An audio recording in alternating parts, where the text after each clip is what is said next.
सबक 2 बापू की घड़ी।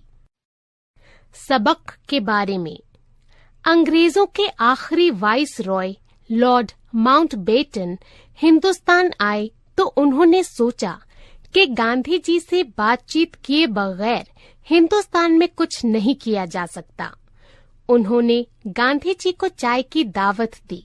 गांधी जी ने ये दावत कबूल कर ली। वाइसरॉय भवन में गांधी जी के लिए चाय पार्टी की तैयारियां चल रही थीं। गांधी जी चाय पिएंगे या दूध, वो सब्जी खाते हैं या गोश्त, कुर्सी और मेज पर नाश्ता करेंगे या फर्श पर बैठकर, बावर्ची ब्राह्मण होना जरूरी है या कोई भी नाश्ता तैयार कर सकता है। उस दिन गांधी जी का व्रत तो नहीं होगा। उनके साथ कितने लोग आएंगे और वो क्या खाएंगे? गांधी जी को नाश्ते में क्या खाना पसंद है? उसे पकाने के लिए बावर्ची कहाँ से बुलाए जाएंगे और सामान कहाँ से मंगाया जाएगा? माउंटबेटन की बेगम ने न सिर्फ इसमें दिलचस्पी ली बल्कि उसकी सारी जिम्मेदारी खुद संभाली। गर्मियों के दिन थे।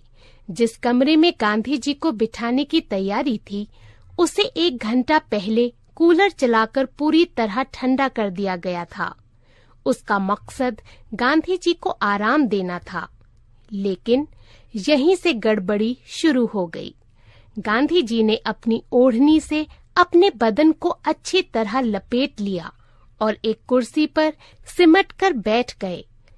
लॉर्ड माउंटबेटन इनसे काफी अहम सियासी बातें कर रहे थे और गांधी जी बड़ी बेदिली से हाँ किए जा रहे थे।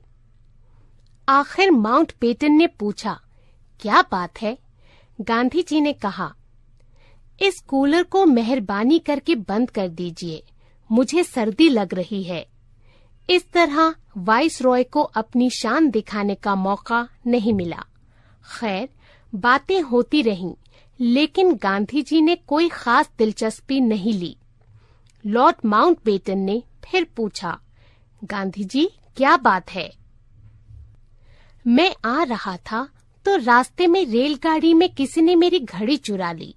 वो बहुत कदीम घड़ी थी और मुझे बहुत पसंद थी।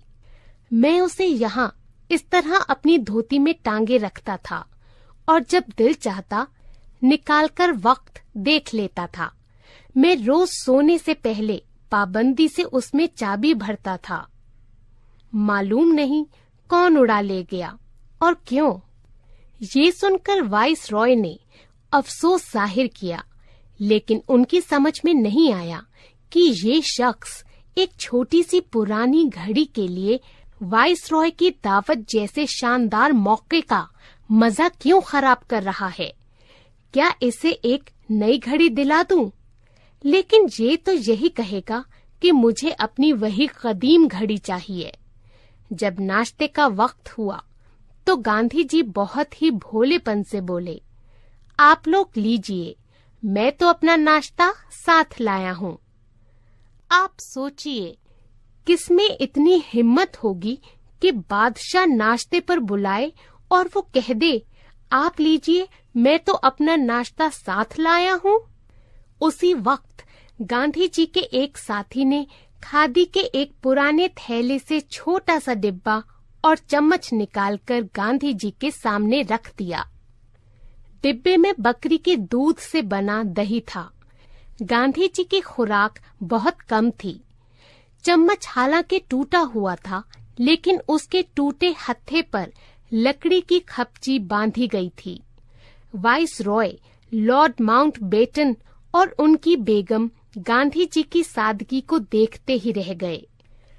आज इस पर गौर किया जाए तो ऐसा लगता है कि गांधी जी के उस बर्ताव के पीछे कई राज पोशीदा थे। सियासत में कुछ बातें बगैर बोले ही कह दी जाती हैं। कूलर बंद कराने का सीधा मकसद वाइसरॉय को ये पैगाम देना था कि ठंडे कमरों में बैठकर हिंदुस्तान पर हुकूमत नहीं की जा सकेगी। हमसे बात करनी है तो बाहर धूप और खुले मैदान में आइए। घड़ी चोरी होने की बात को इतना जोर देकर कहने का ये मकसद था कि तुम जिस बरतानवी हुकूमत का दुनिया के सामने इतना ढोल पीट रहे हो और तारीफें कर रहे हो, उसमें एक घड़ी तक महफूज नहीं है, और नाश्ते में तर माल नहीं बल्कि दही, क्योंकि हिंदुस्तान के गरीब आवाम के पास यही दस्तयाब है। उसका दूसरा मतलब ये भी हो सकता है कि हिंदुस्तानी अपने खून पसीने की कमाई खाते हैं, जबकि बरतानिया जैसे मुल्क दूसरों को लूटकर ऐश करते हैं। और इस मुलाकात का असर क्या हुआ?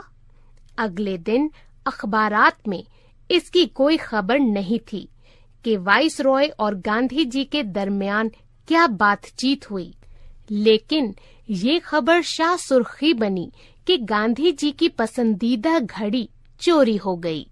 ये बात भी काफी दिलचस्प है कि कुछ दिन बाद चोर ने साबरमती आश्रम जाकर गांधी जी को उनकी घड़ी वापस कर दी।